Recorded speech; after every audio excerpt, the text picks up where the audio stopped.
Okay, welcome back, everybody.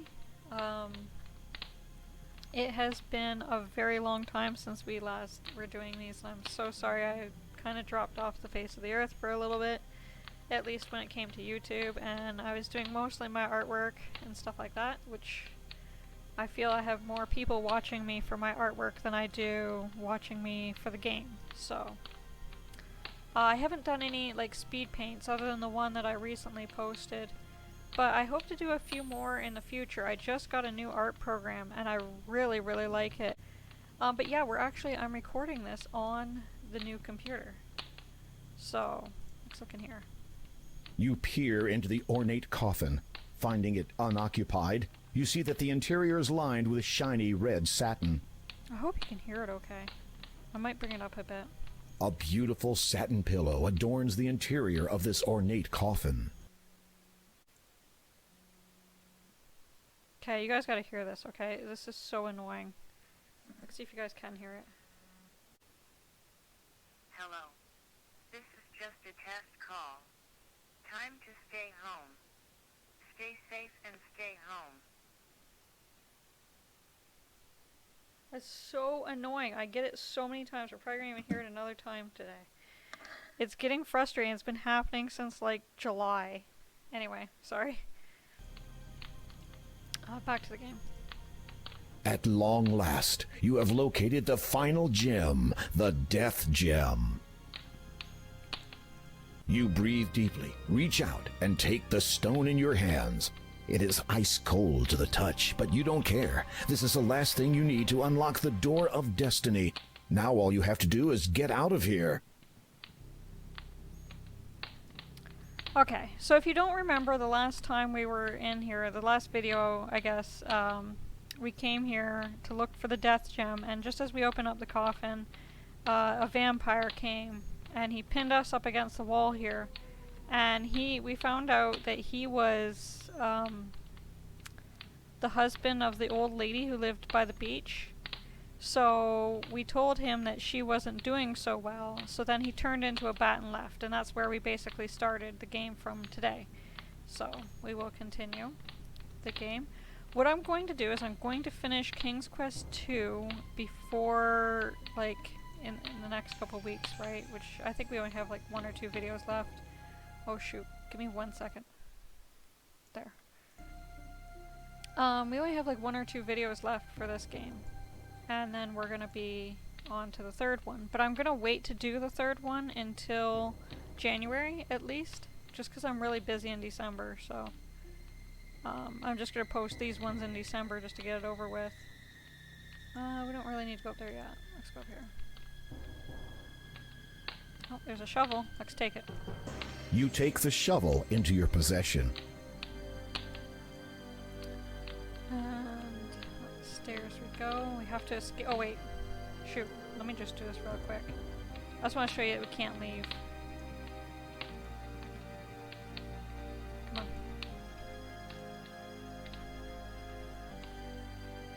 The huge wooden doors are locked, and you can't open them without the cross key. It appears that you are trapped in this ghastly castle. Okay. So we're gonna head up here. And again, as usual, as I try to say each video, these games are free to download if you want to download and play them yourself, but we're almost at the end of this game, so... It is as chilly here as it is everywhere else in the castle. It's not quite what I meant, but let me look out the window. The window looks out onto the island far below. Through it, you see that the bricks of the castle might provide some footholds if you are inclined to go climbing. Okay, let's do it. Seeing no other possible escape route, you climb onto the ledge and carefully lower yourself outside, hoping to find a decent foothold. It is a long way down. Okay, so then you just climb down here. There's going to be a little cutscene here, so I'm going to mute myself now, and I'll unmute myself after the whole little scene is over, okay? Because there's like a little cutscene, and then there's a lot of talking that comes afterwards.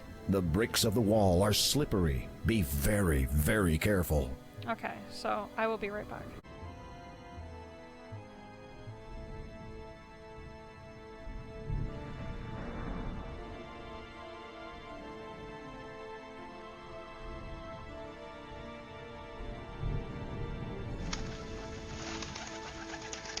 Suddenly, you hear a swishing noise in your ear.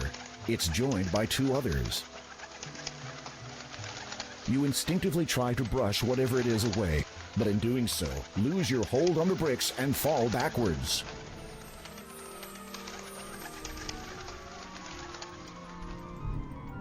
Time slows as you fall, and your world turns black. When I saw you, I knew it was true. There's a love between us won't be torn in two. Once waked from sleep, a smile and speak. The love then adore forevermore.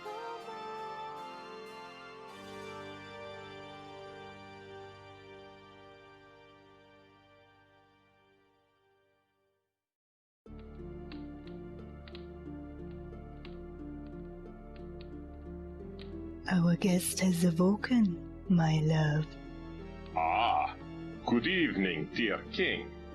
I do not believe we have been properly introduced. I am Count Kaldor, former lord of the realm of Colima. May I present my wife, Countess Lavidia? A pleasure to see you again. In gratitude to you for alerting me to my wife's grave condition, I took the liberty of preparing you a dish. I thought you might be hungry after your harrowing adventure at my window. You will forgive us if we do not join you. Our tastes differ from yours, do they not, my darling?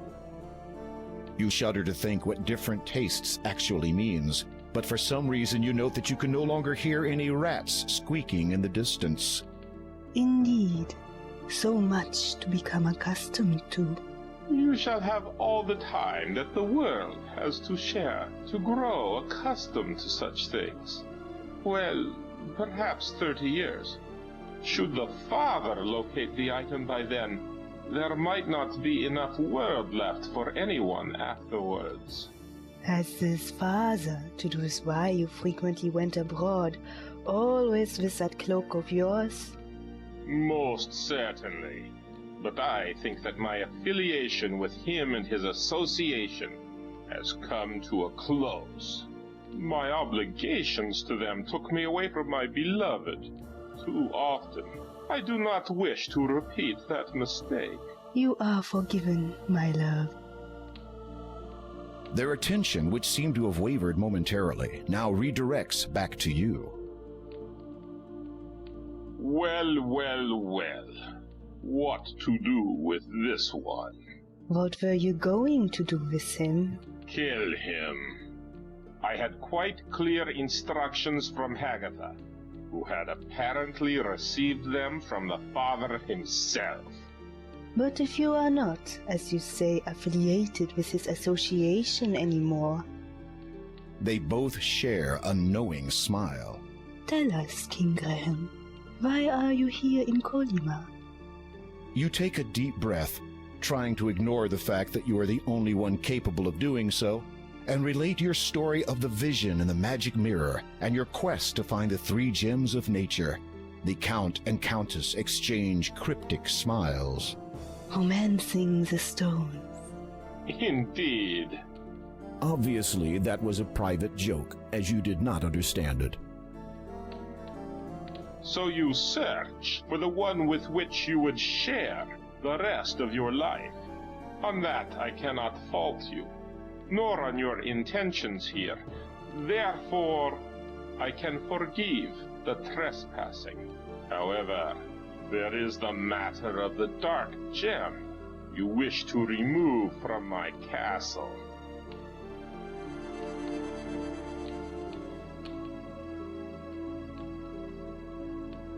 I place a deal before you.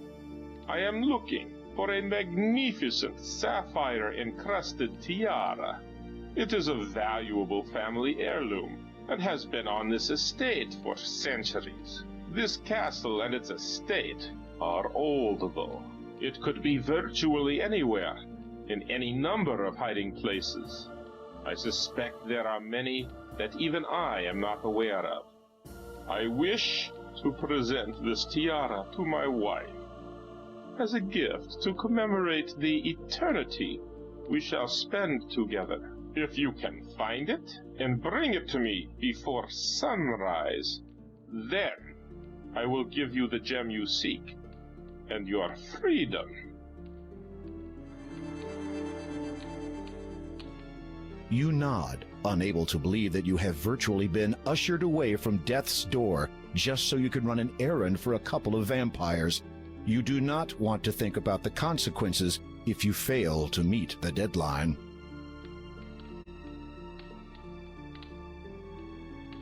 So, I have until just before sunrise to retrieve this tiara? That is correct. And if I am unable to before that time? The Count's eyes glint red as he looks directly into your own. For your own sake, I shall hope that you are successful. You bravely suppress a shudder. It seems clear that you are not off the hook yet. Okay, so I'm back.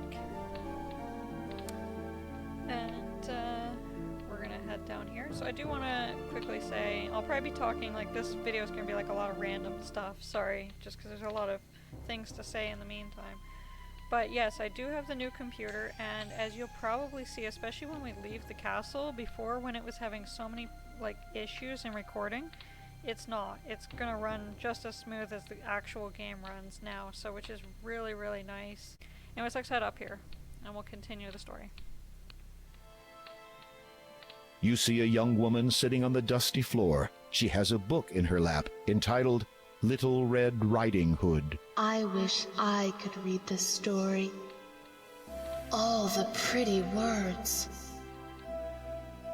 Whatever do they say? The book tells the story of a young girl who met a wolf in the forest. The young woman's head snaps up. Her black eyes drill into your own. You gasp as you realize you are looking at yet another vampire.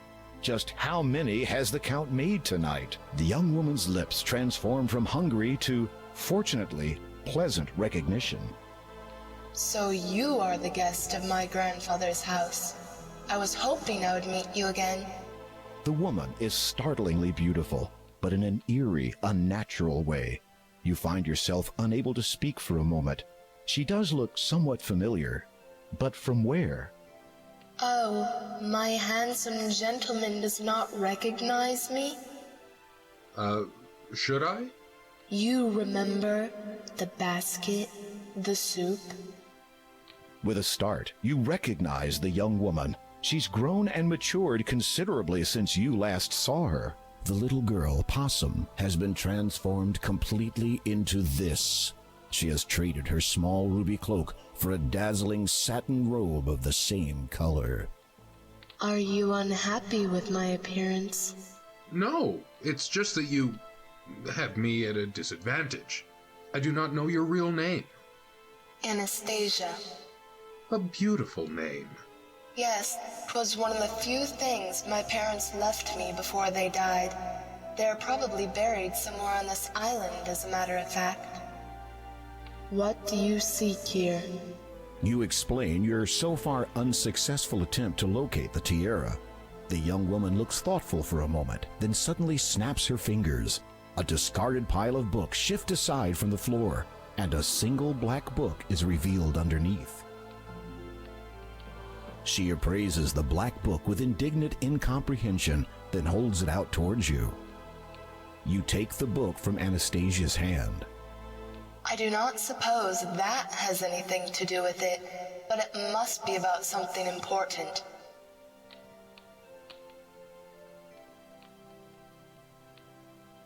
You open the book and are surprised to discover not pages, but a hollowed-out section in which sits a silver key. The key's handle resembles the shape of a sleeping child. There also appears to be something written on the back cover of the book. Okay, so let's check out the back of the book then. In the hollow, you can see that the inside back cover has been written on. Some words have been scrawled onto the paper. They are faded, but still mostly legible.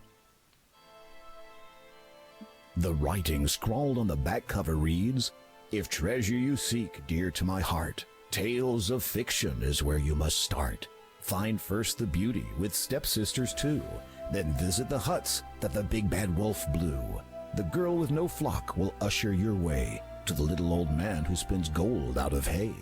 Those two star-crossed lovers shall be your last guide. They'll lead you to riches that pirates did hide. What you earnestly seek shall now truly be yours, though get it part wrong, and you'll be greeted by Mars. Okay, so you want to save at that point there, because especially if you don't know exactly what you're doing, but it's a good idea to save there just in case, because once you get into this part here, you're not going to be able to save, so you want to save before you get started. Also, it's a good idea to write down what was just said, or at least write down the titles of the stories that they're talking about. Okay, so I have them written down already, so it's Cinderella, Three Little Pigs, Little Bo Peep, Rumpelstiltskin, and Romeo and Juliet. Okay, now I gotta find them on here. I kinda suck at that, so that'll be fun. Cinderella's here though. Three Little Pigs. I feel like they're like in this area where it's like... Yeah, there we go. If you do anything wrong, you'll die, so you don't want to do that. Little Bo Peep. Where's the Little Bo Peep? It's not one of these ones. Is it a small one too? I feel like it would be.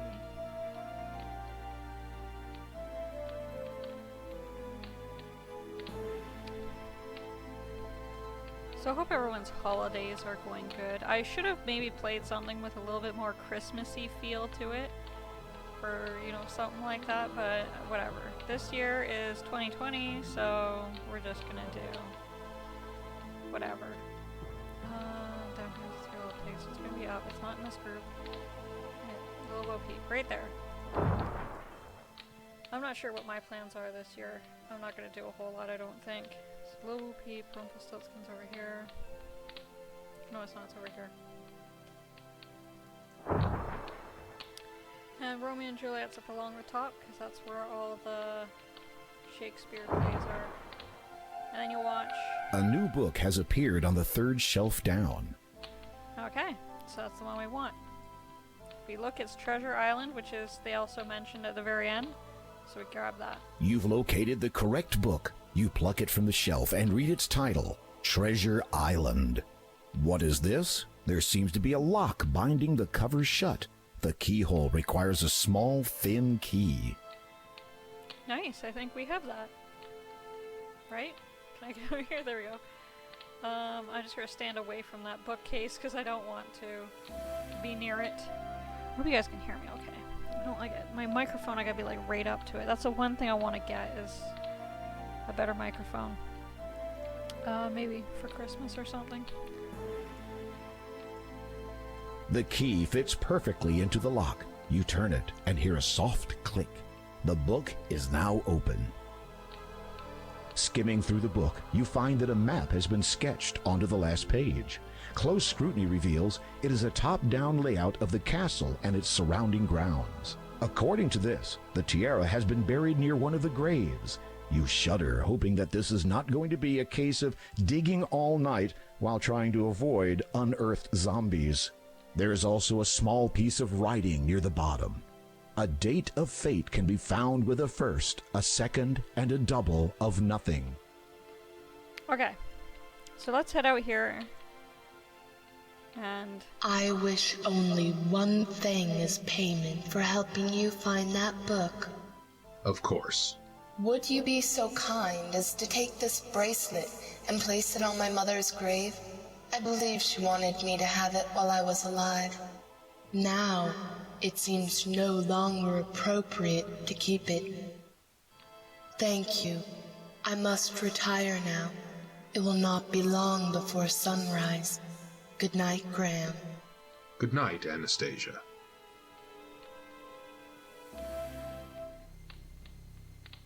okay. We'll head out here. So you'll notice already this lightning, the smoke, and stuff like that doesn't affect how it records. So nice. I love it. So anyways, we'll go out to the back here. The ghosts waver, as if being threatened by even the slightest breeze, yet something holds them in place. It may be nothing more than an intensely strong determination or sense of purpose that keeps the spirits anchored to this world. Okay. If you go into the graveyard at this point, the spirits will kill you. So you don't want that. So what I always do, or what you're supposed to do, is show them the bracelet. As you hold up the bracelet, the ghosts seem to relax slightly. You wonder if it is now safe to approach them and enter the cemetery. I think you have to show it to them before putting it on their grave, but you might also just be able to just put it on their grave without worrying too much. So, but we showed it to them, so. You place the bracelet on the grave. It immediately sinks down into the earth. The ghosts do not respond at first. Then one of them drifts toward you. It nods, almost sadly. The ghost seems to want to say something, but appears unable. Its face, though transparent and hazy, is lined with grief and torment. Its facial features waver into focus. The ghost is female. We understand that our daughter will never be joining us now. No longer do we need wait for her. Now we journey to the realm of the dead, where its lord waits to judge us. Farewell. You bow your head and cross your heart out of respect. While looking downward, you notice that a beautiful gold ring now lies at your feet. Okay, well, we'll pick that up. You lift the gold ring from the ground and carefully place it in your pocket. And we're going to go around and look at all the tombstones before we do what we're supposed to do back here. So let's do that now. Lord Herbert and Lady Lillian, 1646 to 1668. Loving parents of Anastasia, beloved son and daughter-in-law of Count Caldor and Countess Lavidia. Our enemies, be warned. Their untimely deaths shall be avenged. I think that's both of these graves. Let me check and see. Lord Herbert. Yeah. Kitty, 1500 to 1510. Sudden did the illness come upon sweet Kitty, no longer young. There is nothing more that can be done. Her lives are up. She's had her fun.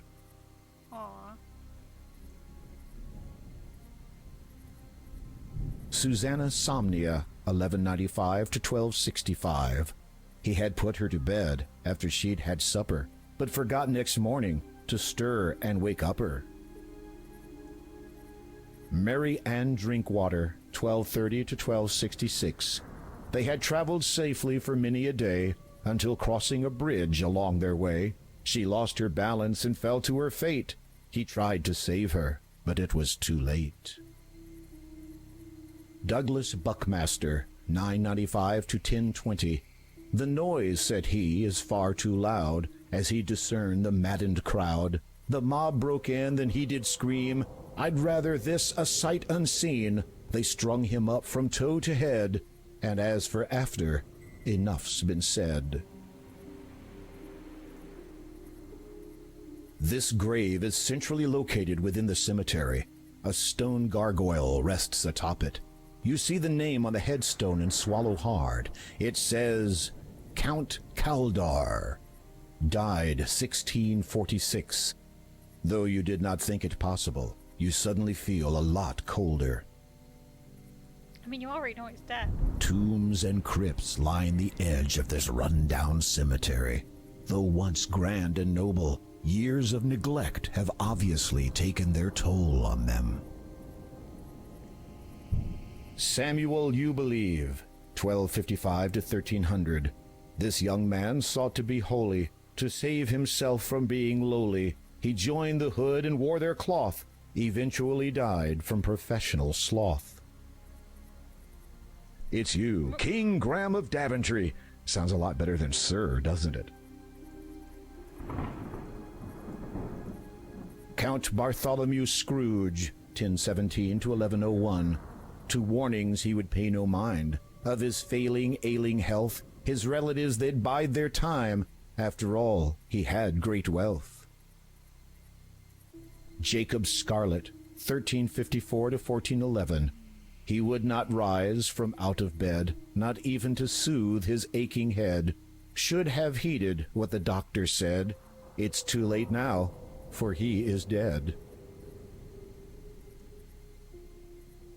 Count Christopher Ivere, 1175 to 1200.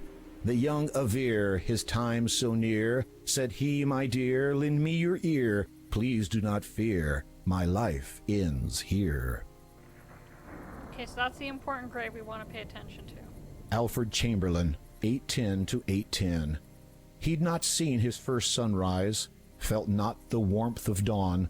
All who saw him wept and cried. To this world he'd come stillborn. Boris and Olga. There was an old couple named Olga and Stovich, who in truth made quite a nice pair. They lived with each other for many long years, till they wound up in each other's hair. Date of death, 1567. M. Douglas and K. Turner. Date of death, 89. Casualties of the Rose War. So this one here is the one we want to dig at. If you remember the book that we got, and it said the date of fate, it begins with a double... Wait, let me read it again. According to this, the tiara has been buried near one of the graves. There is something written near the bottom. A date of fate can be found with a first, a second, and a double of nothing. Yeah, so a first, a second, and a double of nothing. Count Christopher Ivere, 1175 to 1200. The young Ivere, his time so near, said he, my dear, lend me your ear. Please do not fear, my life ends here. Perfect. So that's the one we want to dig at. We got the shovel. So let's dig.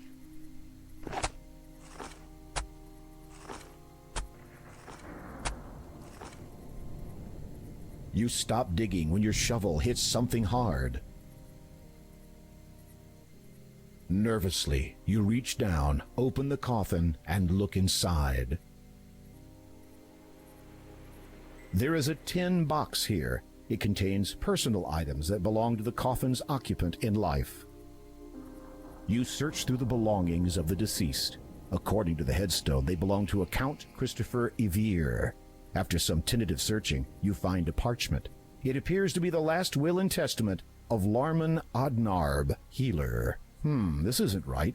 You run your eyes over the parchment. It's dated 1200, the same as the date on the headstone. However, the instructions pertaining to his burial were for Larman to be placed near his family at the church's cemetery. Oh dear. Uh-oh, you guys know what that means, don't you? Actually, one quick second. I'm going to... I'm just going to read this thing again. This is another important piece of paper, in case you guys forgot from before. You read the Bible page again. Seeking not well without night, sleeping while sun shining white. Okay. I just want to make sure I had the correct page written for us. Okay, so we're going to go down. You use that to figure out the directions. If you notice that they were all either north, south, east, or west, like letters, for the first of each of those words. You climb back into the decrepit rowboat, and the shrouded ghoul ferries you back across the lake. We won't need it until we get back. Let's grab one of these, just in case, you know. You tug forcefully at one of the reeds until it finally breaks free. You put it away and carry it with you. You pick it up and place it in your purse. Come on, go down, please. Now, you don't have to go through the maze when you're leaving the castle, but you will need it to go back. See, look at this. No choppiness. Sorry about all those other times that it was choppy. We won't have that again. Okay, now before we go to the church, there's one more thing we gotta do. It's very important. Do not go to the church until you've done this. We have to go back to that house. There's the white picket fence, so we know we're by the house. And we're gonna save. And open. Oh, good. Sometimes there's a wolf laying in this bed and he'll come and get you, but this time there isn't, so. You lift the pillow and look beneath it. To your surprise, you discover a small bottle of ointment. A label on the side reads, Wolfbane. Being very careful not to smash it, you take the ointment and put it in your pocket. Okay, so we're good. And I think we're going to be good right up until we need to use it. So now we can head to the church, if you guys remember where it is. Just follow this path all the way along until it turns upward, and then we just keep going.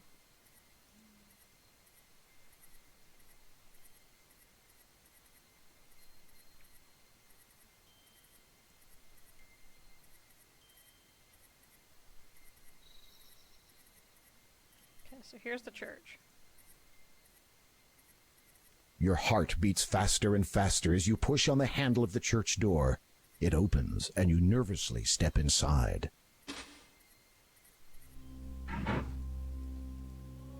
Evidently, someone stands at the center of the symbol, as you can see some hair on that part of the floor.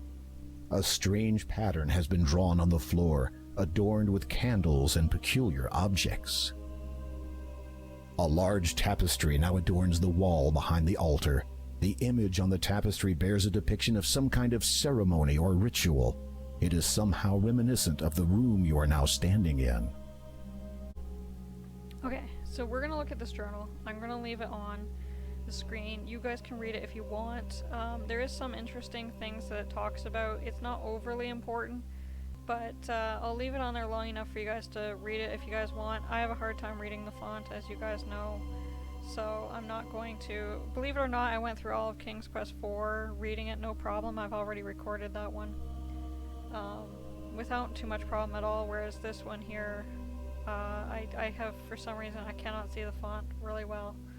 It just bothers my eyes, so I'm just going to let you guys read it if you want. You can pause it if you want to. If it's the premiere right now and you can't pause it, then that's okay.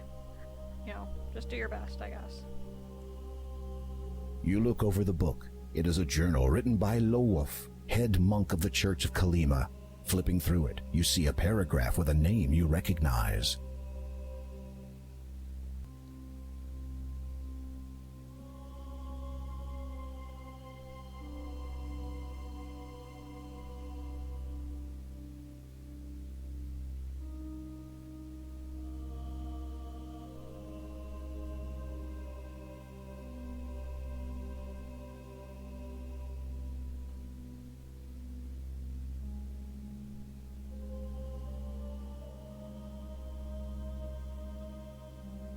You turn a few more pages and choose another interesting-looking paragraph.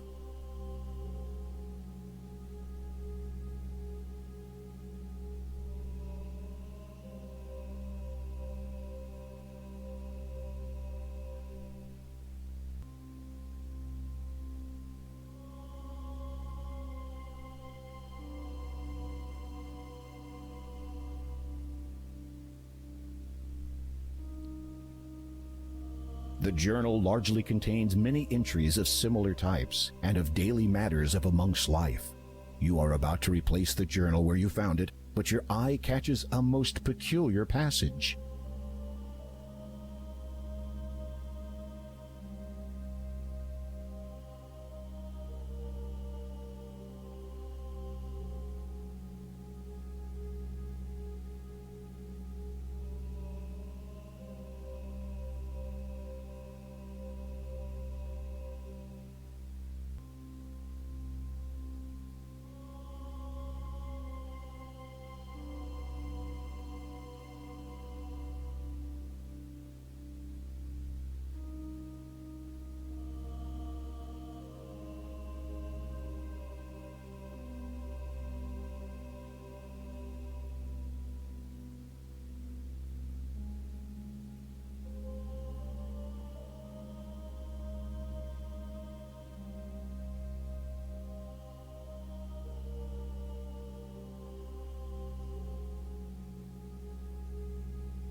The passage ends abruptly.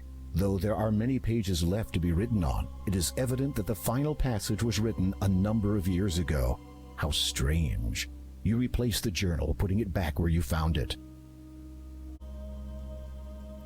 Okay, so if we just head right back to the back here, we'll come out into the cemetery. And we're going to go around and look at all the graves once again, so let's do that. Hamish Bite, 1226 to 1258. Besides religious connotation, reverence paid daily as we should, it is a tradesman's irony that a carpenter was killed upon the wood. Le Fleur Povence, 905 to 987. The power brought unto this world is as unholy as this sage. Doomed are those that have descended from the blood of a first mage. Coco Airboul, 1205 to 1252. The writer wrote until he bled. In his final agony he said, I will not lift my trusty pen till I at last have reached the end. This is the church cemetery. Given how many souls have been laid to rest over the many years, you imagine that this place has seen its share of sorrow. This melancholy thought does not relieve your anxiety, however. You'd best do what you've come to do and leave quickly. Faith Cinders, 998 to 1029. Alas, my dear, you've come too near to your heart's great desire. It seems that now you've run afoul and should not have lit that fire. Judas Morton, 1365 to 1415. Here lies a foolish non-believer, with shame deep is this hole. Even God, though wise and powerful, cannot save his wretched soul. It is likely that only the most devout believers have been buried in there. Lester Williamson, 1300 to 1345. Here lies a man who feared all bugs, too scared to even lift his rugs. For if he had, he would have found insects that make little sound, with bites so deadly for their size that surely did cause his demise. Rarlop Neven, 985 to 1015. The jester joked his life away until a quip he made one day. Insulted was a baron's son who had this poor old jester hung. Bridget O. Troublewater, 1248 to 1299. During the annual house inspection, she spied a mirror and its reflection. For days she lovingly gazed at it, unable to sleep or eat or sit. With the last of her earthly power, there she remained till her final hour. Lyot O'Maleef, 1200 to 1256. She was a lady with strange habits, who as friends kept only rabbits. When time came her hunger due, her friends all wound up in her stew. The other creatures, also bunnies, found this not remotely funny, so their swift revenge they sought. The kitchen in her sleep they brought, heaved her into the large pot, which was, regretfully, much too hot. Larman Odnarb, 1175 to 1200. Dear old Larman was a healer, cured many a deadly fever. One he caught that bitter day, healed not himself and passed away. Rebecca Twintle, 1250 to 1273. In that usual daring way of hers, she threw caution to the wind. Late one eve she risked a venture, and went out to sea with him. Totally in love she was, so filled with careless whim, that when he threw her overboard, she never thought to swim. Goulash Thompson, 1370 to 1441. Never in all his living years had he ever seen such sights. For hours did he stare at them, those beautiful, dazzling lights. So happy was he that he had been able to live to see this night. But down a cliff he blindly fell, for the lights had been too bright. Charles Bucket, 1189 to 1232. He'd go out in the pouring rain and risk becoming wet. He'd never dry off afterwards, so very sick he'd get. In this dark hole lies one brave soul whose questing for glory has taken its toll. Love it. Roust Odide, 9:43 to 10:11. As I landed on my head, I said I should have stayed in bed instead. Here lies the Odnarb family. Evidently, they were well respected to have their own area. I don't think there's anything over here, but let me check. Coco Airboul, 12:05 to 12:52. The writer wrote... Oh no, we already read that one. Okay. Anything This is the... Okay. So this obviously is the grave that we need to go dig at, right? Can you hurry up and walk there, Graham? Larman Odnarb. Yep. Okay, I'm not gonna read it again this time. We're gonna dig here.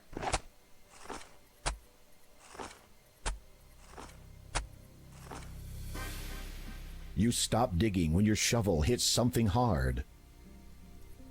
There is a freshly dug hole beneath one of the headstones. With bated breath, you open the box. There it is, the tiara. As you retrieve the tiara from its final resting place, you let out a loud, relieved sigh.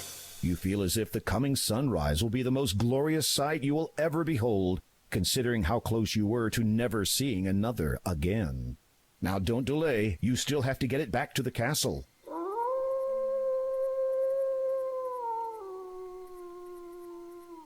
You freeze as a wolf's howl sends shivers down your spine. You force yourself to turn and face... nothing. Your anxiety must be causing you to hear things. Okay, that's a little warning sign as it is, but we're actually going to end the video here, so if you are happen to be playing the game at the same time as me, then yeah, you can probably figure out what to do on your own. You don't need to watch the video to find out, but there's actually two ways to go about it, but we're going to go with the way that gives you the most points. Not that I think I'm going to get all of 185 points, but we'll see. So I'm going to pause the game here and stop the video. I will see you the next time a video comes up. I don't know if I'm going to do these like once a week, or if I'm just going to upload them fairly soon together just because I need to get them done. There may be 2 more videos from King's Quest 2, but I think I can probably pull it off in just one if I sort of focus and get through the next video, okay? And at the very end, we're going to have a little special video for you guys, okay? Like, at the very end of all this, we'll have like a little video like we did for King's Quest 1 kind of thing. Okay? So let's stop this here, and I will see you guys in the next video. Bye-bye!